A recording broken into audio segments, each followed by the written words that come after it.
Sometimes you walk through life alone, wondering if anyone understands what you are going through, hoping someone will listen and offer a word to make your day. The Church of God of Prophecy offers unconditional love and support, regardless of what you are going through. Visit cogop.ca for a location near you. The Church of God of Prophecy, developing authentic disciples of Christ. What's the greatest name you know? Just shout Jesus! Yes, the Church of God of Prophecy in Eastern Canada presents the 57th Biennial National Conference under the theme, The Best Is Yet to Come. And this year is part live and part virtual. Live worship at the West End Worship Center and streamed directly to your computer, your iPad, your cell phone. Just click and join the worship. Special guest speaker, the General Overseer of the Church of God of Prophecy, Bishop Sam Clements. And for the youth, Minister Ryan Graham. And guest psalmist, pastor and recording artist, Pastor Richard J. Brown, Kingsway Community Life Center. And of course, all hosted by the National Bishop, Bishop Woodroe Thompson and First Lady Pauline Thompson. 3 explosive days. July 30th to August 1. Call your local leaders now for more information or go to the website cogop.ca. Admission absolutely free. The best is yet to come. On the Let's Talk television program, we share solutions to real-life problems with real people, showing how faith guides everyone through the storms of life. We talk about tough issues that affect all generations. Our conversations help you learn, grow, and lead. Help us continue with this great work by partnering with us today. Call 905-625-1278, extension 233, or visit letstalkca.org. We look forward to your partnership with us to change lives. Let's Talk, revealing the heart of Christ through engaging media conversations.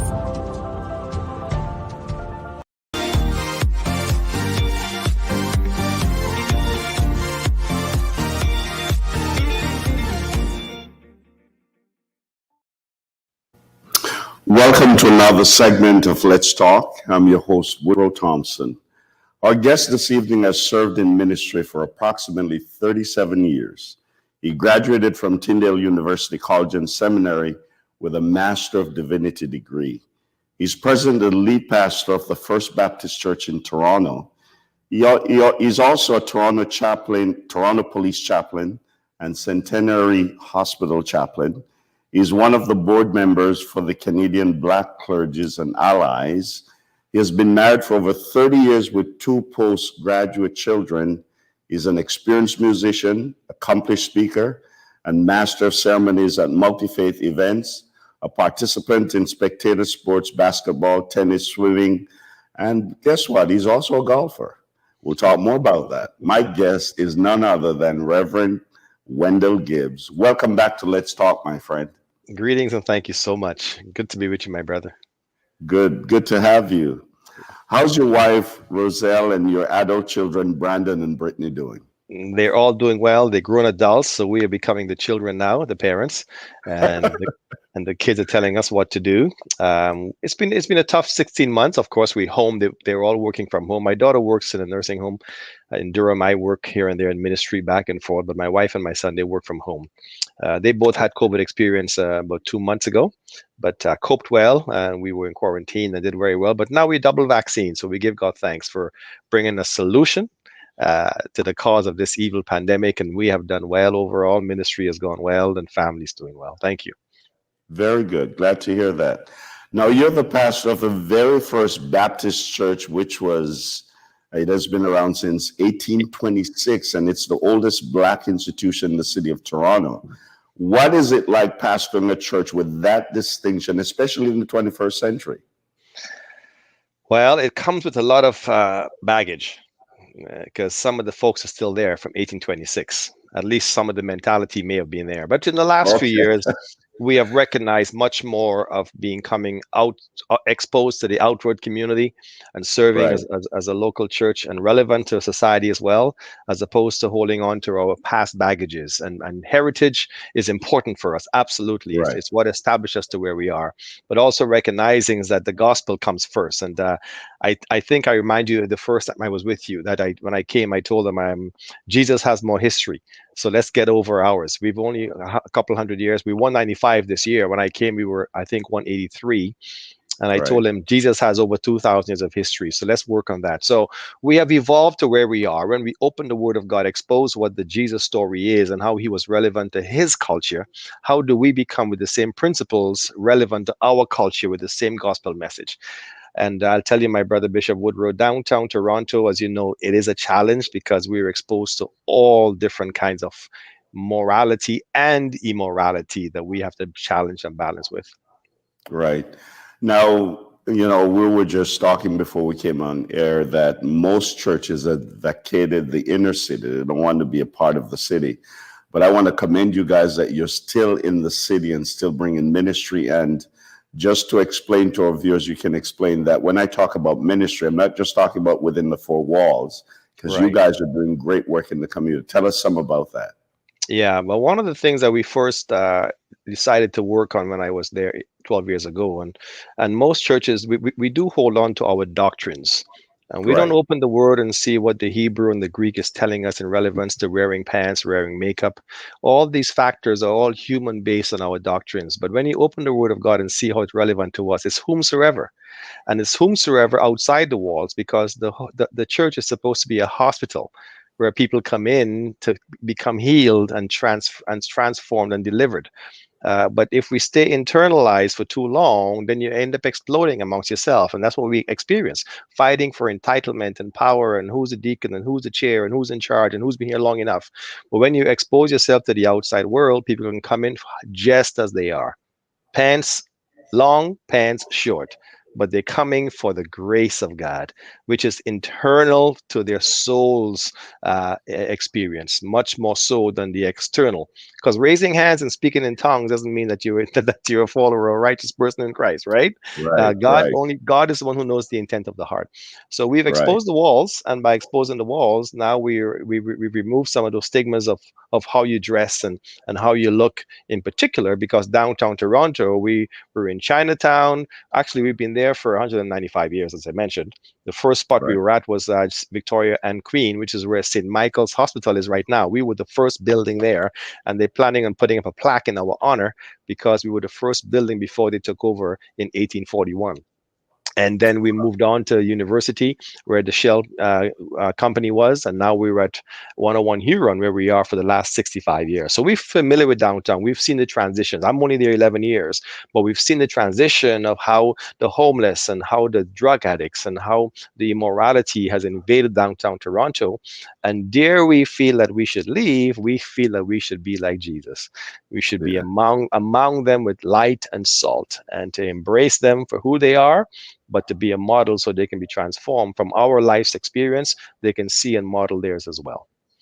Well, I love that. That's very good. Now, the world has changed a lot since the last time you were with us, which was probably 4 years ago. For example, we have had to deal with COVID-19. We've had to deal with racism. The death of George Floyd impacted not just the U.S., but Canada. How do you see these things impacting the church in the 21st century? Because these things have come home to us. These are social issues that unfortunately sometimes we try not to deal with. How do you see them impacting our ministry? Well, certainly has caused a huge impact in then adjusting to how we think and feel towards others, especially ourselves, because we also had to adjust our internal strategies as ministries. We have people within the church who's also hurting, fearful, having doubt about their own faith.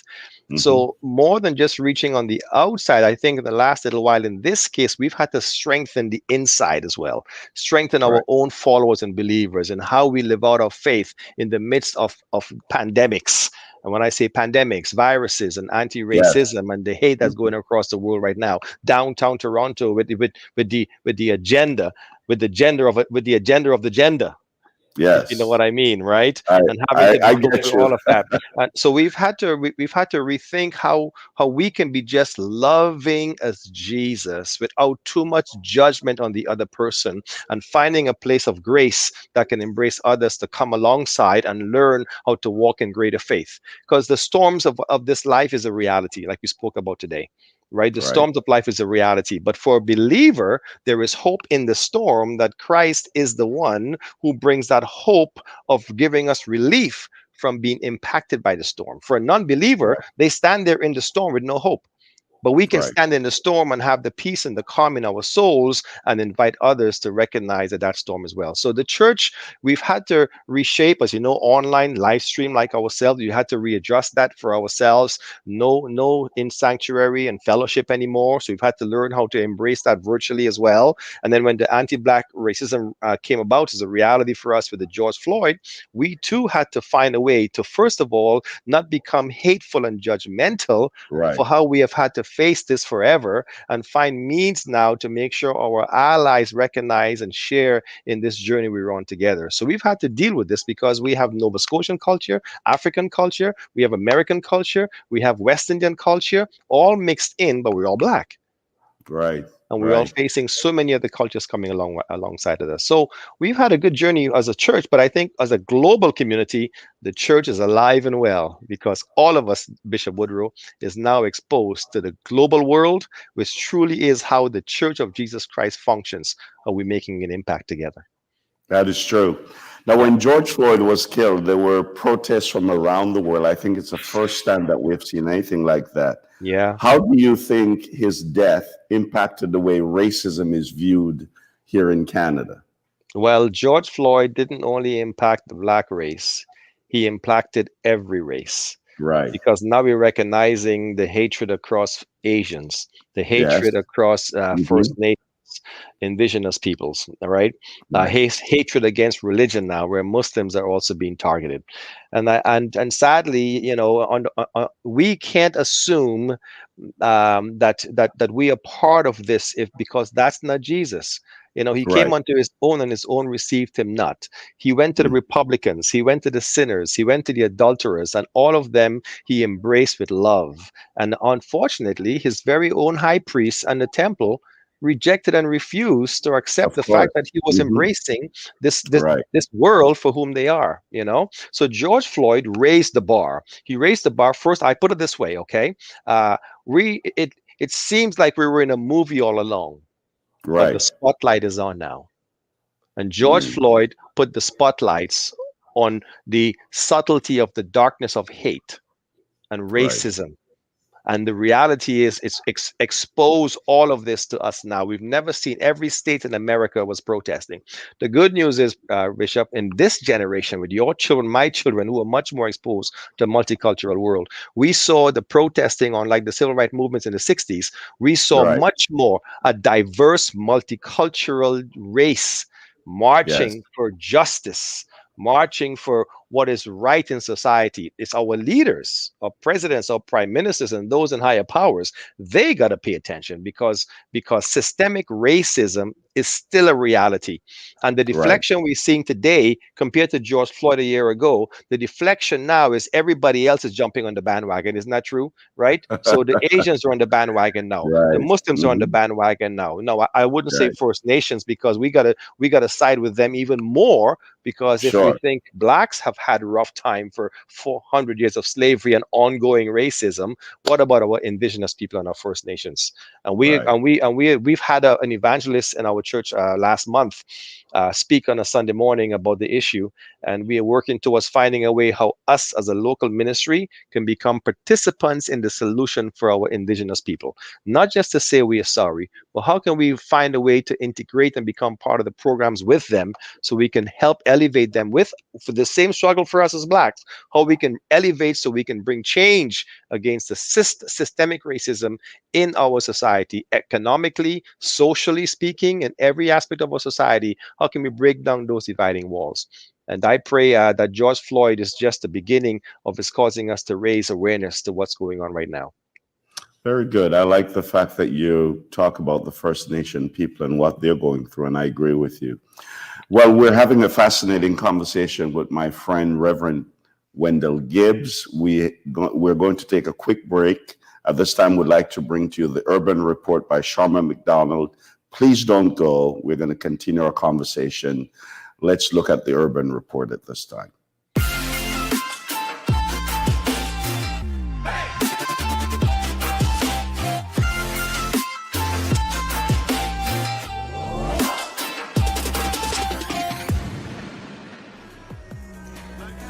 Hey y'all, and welcome to another segment of the Urban Report. I'm your host, Charlotte McDonald.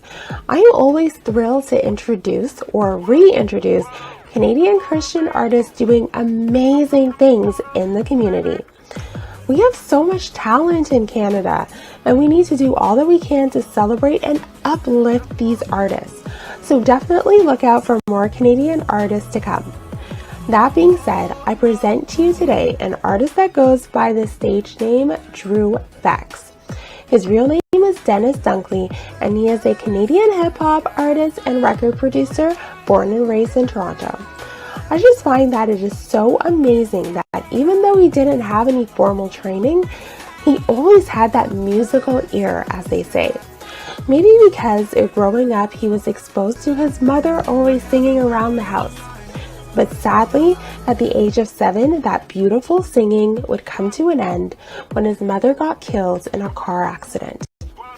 Drew eventually settled in with his grandparents in Mississauga. He mentions in interviews that his mother instilled certain lessons in him, but that it was his grandmother who solidified the foundation and set him on that path of fully realizing the importance of attending church and listening to the word of the Lord. Even if he didn't want to go to church, she made sure that he went. However, for many of us Christians, we remember that one incident that had to occur to have us make that decision to follow Christ. You know what I'm talking about. When you feel you've hit rock bottom and there's nothing left to do but turn to God. That instance for Drew came when he was betrayed by a group he thought were his friends, which made him realize that he didn't want to lead a negative lifestyle. He finally made that decision to follow Christ at the age of 17. A reminder that God is truly the only one that we can rely on. Drew's story resonates with me as I am so grateful to have had both of my grandmothers teach me from a young age to seek God first. So shout out to all you grandparents. You are all so amazing, and we are just so grateful to have you. Drew Bex is a family man who eventually had the chance to partner his love for rapping with Jesus. For those of you who are familiar with Drew, you've heard his song entitled Running Man. Now, this song actually makes a turning point in his career as it gained much attention, and his album actually reached number 33 on the iTunes hip hop charts. That song is pretty dope, because the video that I want to share with you today is one of my favorites called Winter in July. The title alone is pretty intriguing, right? So check it out. Thanks again for joining the Urban Report today, and remember to love, live, and give. See y'all next time. I got your rules, but they'll never be mine. Not gonna let them slow me down. I'm about to love you 3 times. I got a ribbon in the sky, spreading my wings about to fly. I'm breaking rules, not doing right, like having winter in July.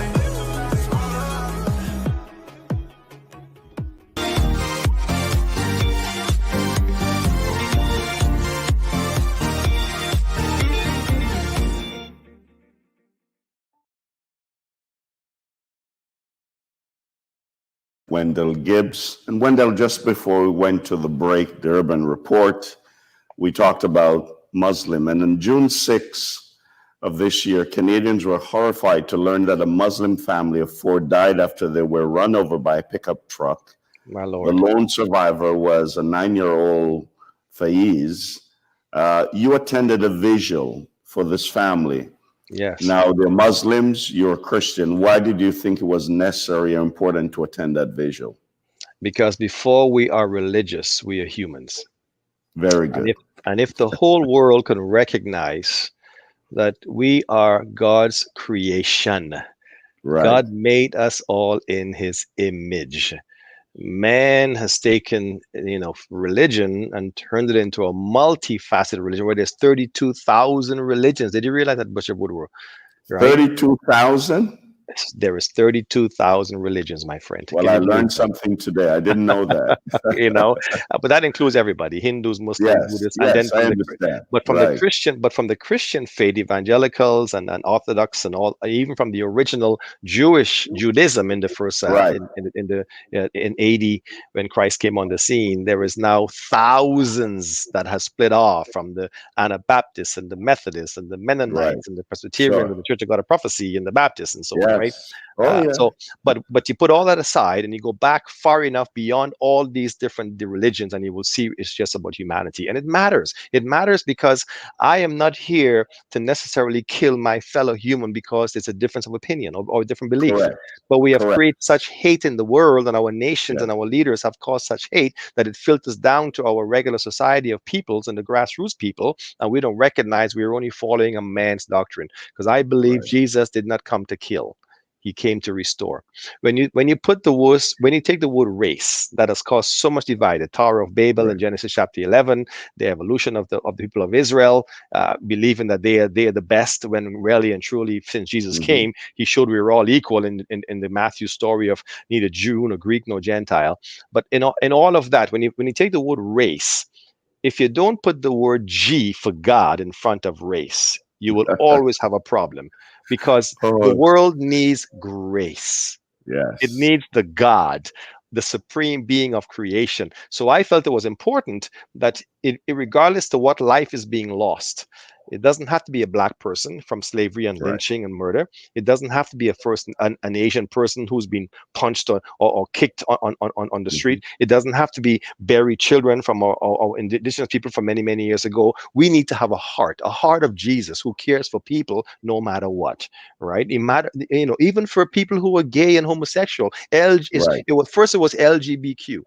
Now it's Mhm. LGBTQT plus S222 and plus plus and so on. Yet they are people of God that God will be the one to judge eventually. So when this family got killed, I contacted the imam of the Muslim faith across Canada, and I sent an email to all the imams of Canada, and expressed on behalf of the Christians our sorrow and our empathy towards the loss, and we share in your burden and your sorrow. So when I heard there were so many different vigils happening, I thought it was Mhm. important to participate, to show that we are in solidarity against the anger, the hate, the pain, the sorrow. I wasn't there to preach Jesus. They know what I stand for, right? But they saw the grace of God, not the Right. race, but the Right. grace of God by walking alongside, and what an opportunity it was for us, and it has to continue as well. And every Right. every every Right. minister and leader and religion and church following needs to understand the dynamics of how Jesus functioned that influenced the world and transformed the world much more than just trying to make them Baptist or Church of God or whatever the case may Right. be. Right. Let's just Right. make them understand that Jesus died and rose and came again for them. But let us do that by the way we live and share Right. love. Well, it's called loving neighbor, and one of the way you love God is by loving your neighbor. Yes. You are also a Toronto police chaplain. Recently, you also attended the funeral of the slain police officer, Constable Jeffrey Northup. He Yeah. was killed in line of duty. How does police officers view your role and respond to you as a chaplain? Yeah, well, I am one of 16 chaplains, volunteer chaplains across the Toronto Police Services.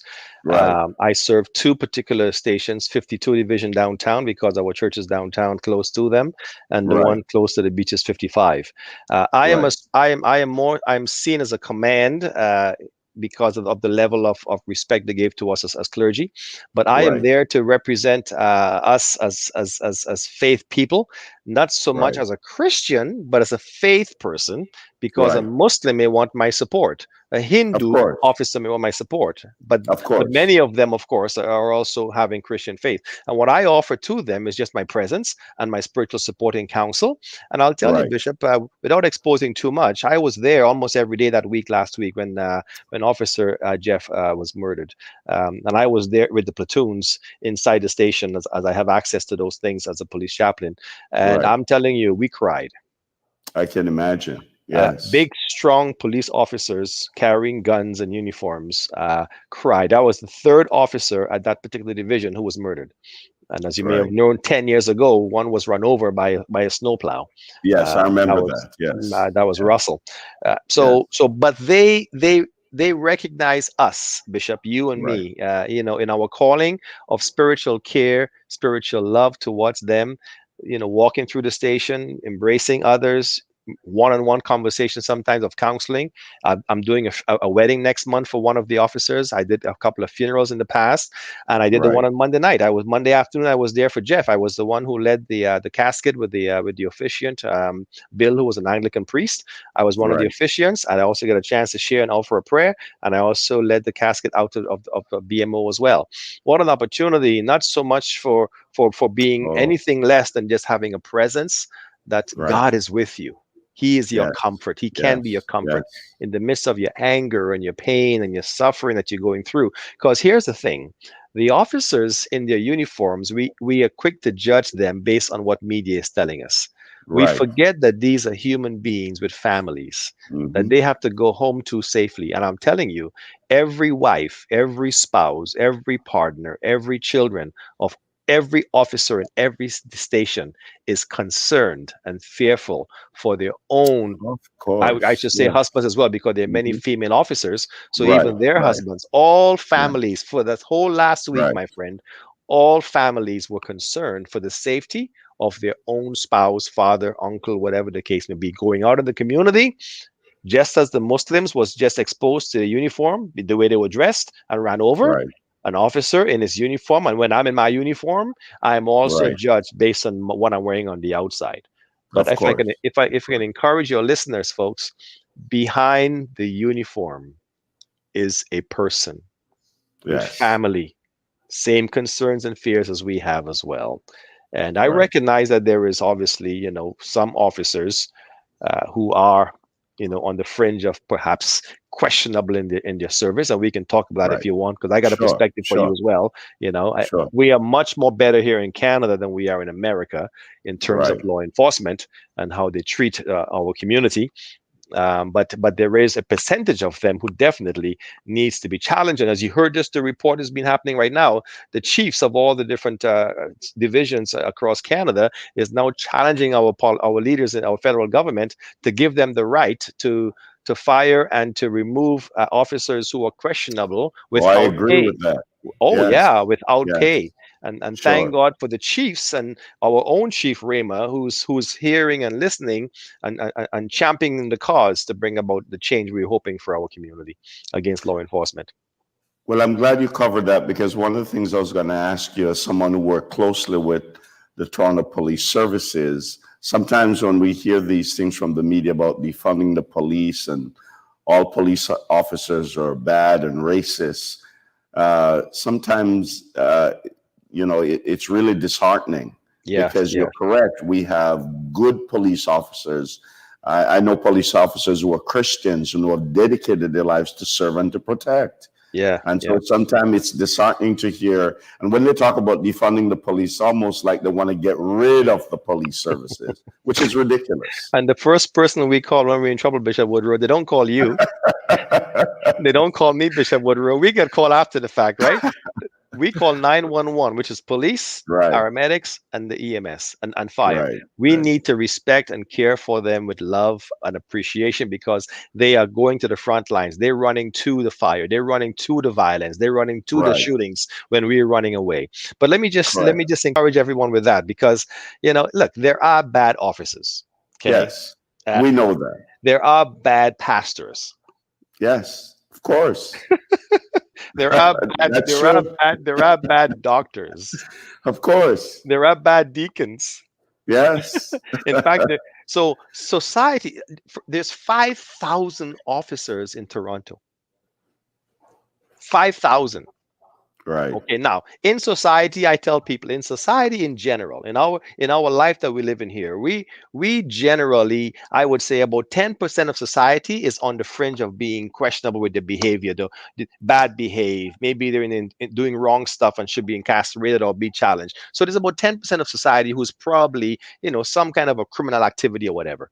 Well, of that 10% of society, guess where they are? They're in every organization. They're in churches, right? And they're on the Toronto Police Service Forces as well. So we are judging the police services who is coming from society. And really, well, Wendell, I hate to cut you, but our time is gone. We have to invite you back, my friend. Thank you so much for being with us. Blessings to you, and keep up the good work you're doing. It's good to hear the many things you're doing with the church. God bless you. Well, it's my humble experience to be with you again. Thank you so much for the opportunity. God bless the work that you're doing. Thank you. Well, folks, that's all the time that we have for today. I hope you enjoy the conversation. I hope you were blessed by what Reverend Wendell Gibbs had to share with us. And I'd like to let you know that we hope to hear from you. Please go to YouTube, our YouTube page, and subscribe. Hit the subscribe button. Please send us a text. Please, whether it's Facebook or YouTube, please send us a text. Let us know you've enjoyed the show. We also would like to receive your financial support. You can send us something by e-transfer at donate@cogop.ca, or you can do that through our website, or even here at our studio, 5145 Tompkin Road. Again, want to thank you for joining us. God bless you. Let's keep talking. We'll see you next time. On the Let's Talk television program, we share solutions to real-life problems with real people, showing how faith guides everyone through the storms of life. We talk about tough issues that affect all generations. Our conversations help you learn, grow, and lead. Help us continue with this great work by partnering with us today. Call 905-625-1278, extension 233, or visit letstalkca.org. We look forward to your partnership with us to change lives. Let's Talk, revealing the heart of Christ through engaging media conversations.